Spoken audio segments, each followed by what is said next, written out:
Welcome to Burlap Teachers. Enjoy the video. In this video, I will explain how to replace a headlight bulb on an Audi Q7. First, ensure your vehicle is off and cool. You'll need a T25 Torx driver and a flathead screwdriver.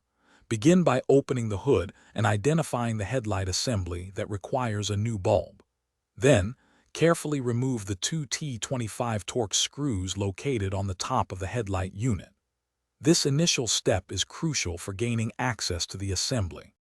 Once the top screws are out, you can gently pull the headlight unit forward. It's held by lower clips, so a firm but careful tug should release it. Next, locate the main electrical connector at the back of the assembly. Press the release tab and disconnect it completely.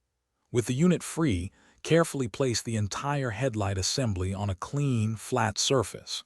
This prevents damage and gives you better access for the next steps. Now that the headlight unit is out, you can access the bulb.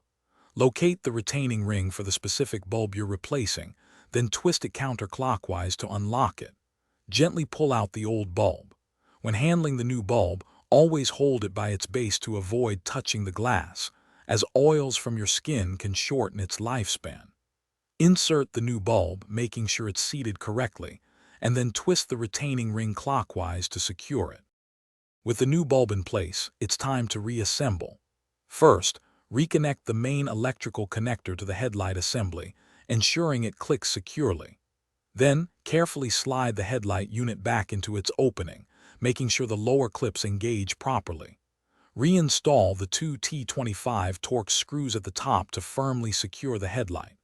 Finally, turn on your vehicle and test the new headlight bulb to confirm it's working correctly. For more great tips and product recommendations, like the Shark AI Ultra Robot Vacuum, check the description below for links and other deals.